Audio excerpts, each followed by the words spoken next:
Mr. Chipman, a minute ago, Senator Whitehouse asked you if any of your views on guns are out of step with the majority of the American people. The AR-15 is one of, if not the most popular rifle in America. It's not a machine gun. It's a rifle. Your public position is that you want to ban AR-15s. Is that correct? Senator, thank you for the question, and thank you for our visit yesterday and offering me a Dr. Pepper. It made me reminisce about my time in Central Texas. But now to your question. With respect to the AR-15, I support a ban as has been presented in a Senate bill and supported by the President. The AR-15 is a gun I was issued on ATF's SWAT team, and it's a particularly lethal weapon. And regulating it as other particularly lethal weapons, I have advocated for. As ATF director, if I'm confirmed, I would simply enforce the laws on the books, and right now there is no such ban on those guns. So you want to ban the most popular rifle in America.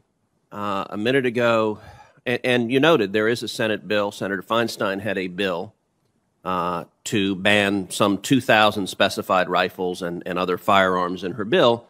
In 2013, the Democrats had a majority in the Senate. It was the Harry Reid Senate. And we voted on the Senate floor on Senator Feinstein's so-called assault weapon ban. Do you know how many senators voted for it?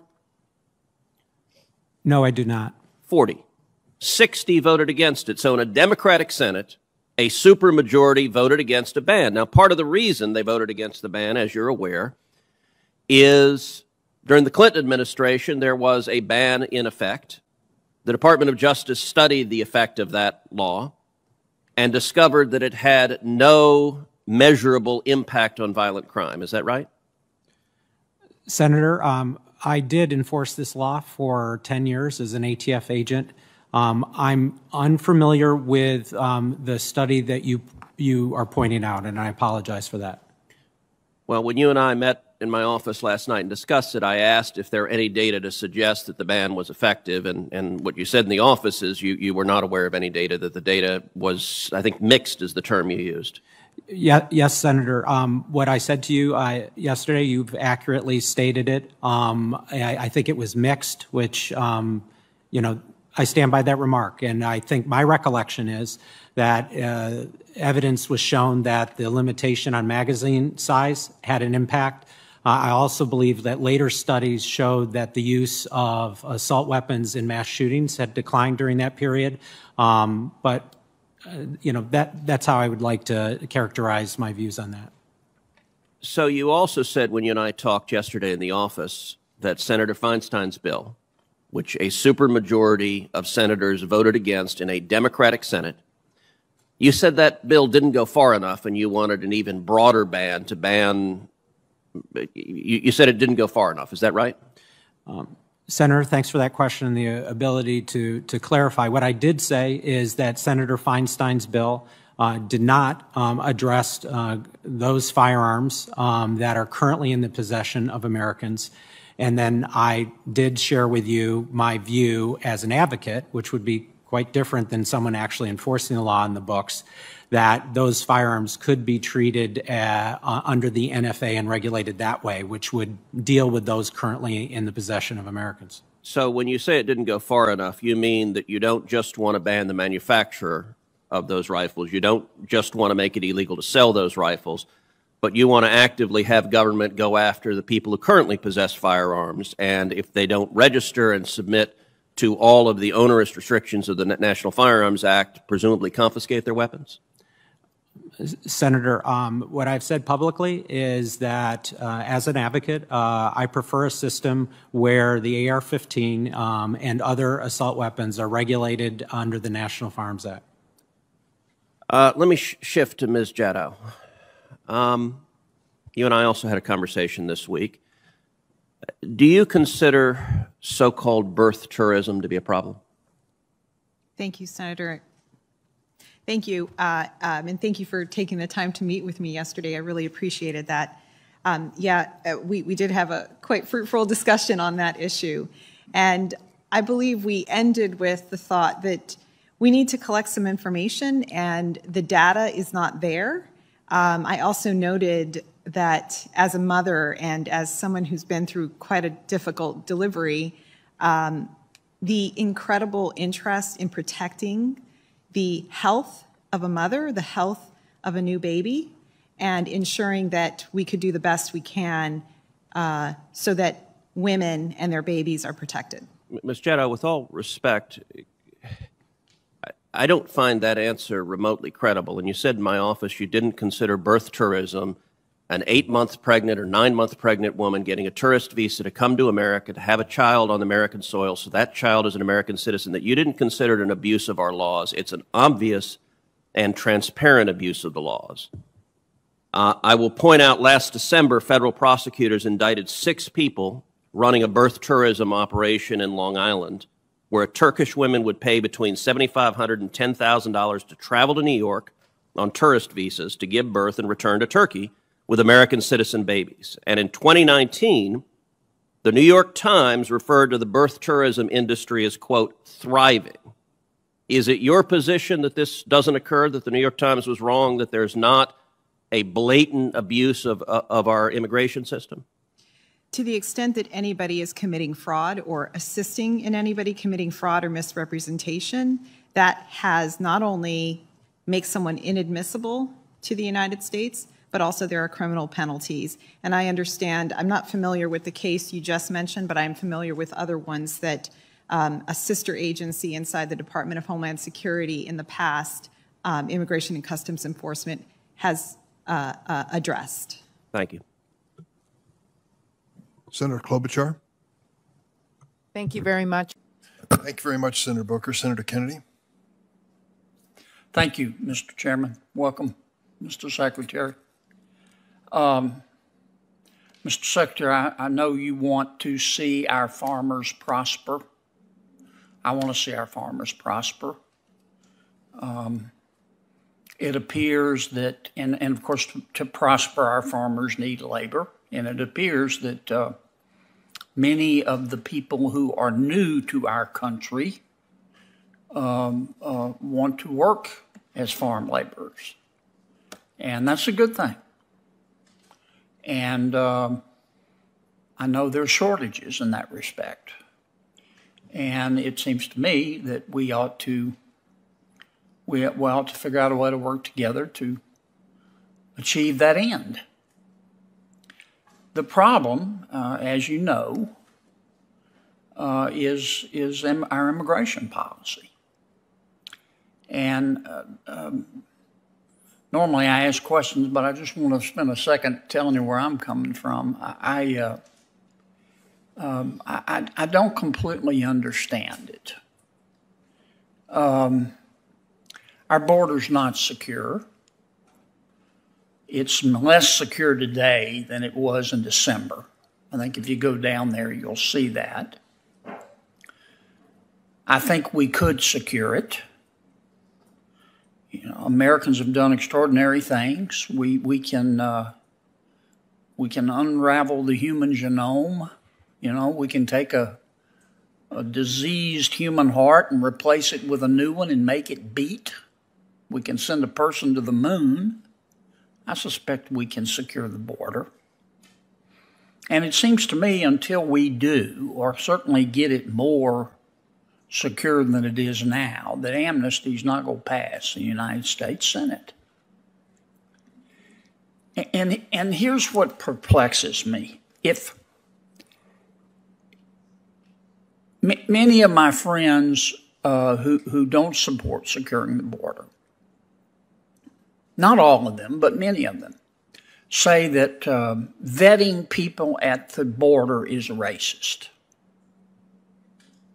Now, I think it's prudent, and I think most Americans think it's prudent. But I could understand the racist charge. I wouldn't agree with it, but I could understand it if we didn't have such a robust legal immigration program. We admit about 1 million of our world's neighbors to America every year to become citizens, more than any other country. So and we make a clear distinction between legal and illegal immigration. And I think most Americans think legal immigration is good and illegal immigration is bad. And it's not because they're racist. I think most Americans see our border as sort of America's front door. And most Americans lock their own front door at night. They don't do that because they hate everybody on the outside. They do that because they love the people on the inside, and they want to know who's coming into their home. They don't want to just keep everybody out. They just want to know who's coming into their home. And that's the way I look at the border, and I don't understand why we can't do that. And I know it's not in your purview, but I just don't understand why the Biden administration doesn't, for example, re-implement the Remain in Mexico program. Of course, Mexico, if you ask them, says we don't like it. But if we trade hard with them, they'll do it. And it does work. It can stem the flow. Senator, can I ask you a question about what you just said? Sure. Several speakers have suggested that this is about amnesty, and I'm puzzled by that. And the reason I'm puzzled by it is this. I used to practice, and I know you were a lawyer, I think, by training. Is that right? I used to practice in a small town, did a little criminal work. Guy would come in, be charged with some petty crime, would go in front of the magistrate. Magistrate would say to me, look, here's the deal. If your guy pays a fine, pays court costs, we'll put him on probation and we'll let him go. Now, I didn't perceive that to be amnesty. I perceived that to be a system that basically created some mechanism for acknowledging wrongdoing, providing something of value. In our criminal justice system, is either you provide your time by being locked away, or you pay a fine, or in some cases you do both. Yes, sir. So when this bill provides for the payment of a fine of $1,000, I don't quite understand why we're talking about amnesty. Okay. So can you help me understand that? Is that okay, Mr. Chairman? Briefly. Because it is amnesty. And I think most Americans see it as amnesty. I see it as amnesty. They see it as you came into our country illegally. You didn't follow the law, as many people do, get in line, wait their turn, fill out the forms. And now, by just paying a fine, you get to jump the line. No. And they also know what is going on at the border right now, and people are pouring across. There are a lot of reasons for it, but I know it could be slowed down. And I just think it's a practical matter and also as a principled matter. I'm not going to support any form of amnesty. You and I may disagree on the definition, until I see a concerted effort to secure the border. And clearly, there isn't one. I've been down there, Mr. Secretary. If you go down, you'll see. Now, I don't know the reason for it. I don't know whether it's politics or what. But I know we could do better, because in December we were. But yet, even though that was the case, there was no effort in the Senate to pass this bill before. Well, it's not just as simple as saying, well, the border, we had done a better job in December. The American people, this is what the American people want to see. First of all, they don't trust Washington. There's a reason that you and I and all of us in Washington, D.C., and part of government poll right up there with skim milk. The American people don't trust us. And they want to see a border secured. They want to see a good faith effort on both sides to make sure it's secured for an extended period of time. Yes, the border was more secure in December than it is now, and no fair-minded person can disagree with that. But many of my Democratic friends completely bashed every chance they got the Trump administration for doing that. And so there was no feeling among the American people that this is going to be sustained.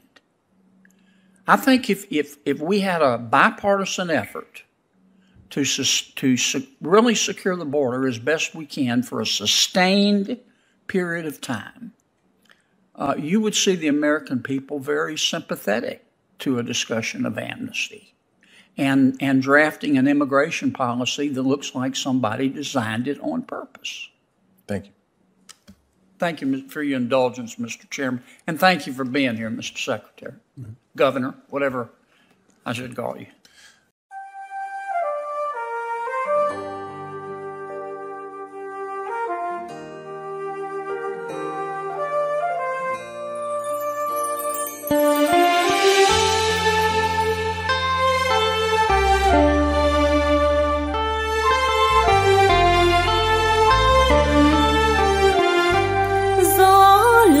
Lạnh buồn ơi,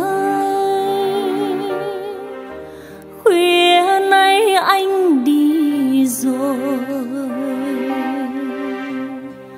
bao nhớ nhung xa vời, ôi nói không nên lời để cạn niềm yêu mến anh. Phút gần gũi này thôi,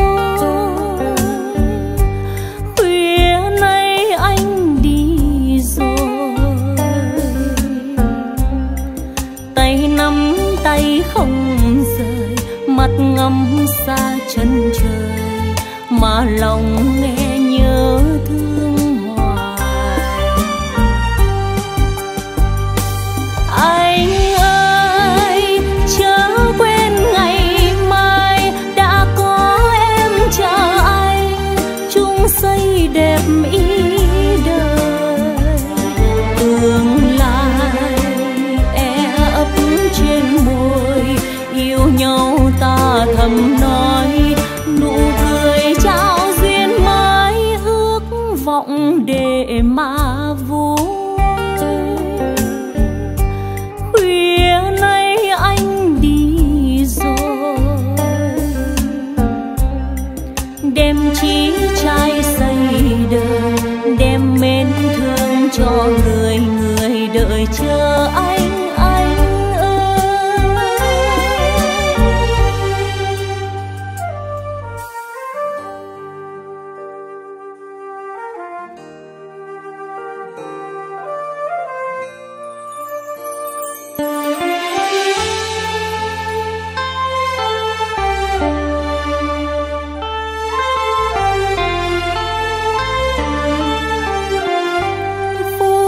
Gần gũi này thôi,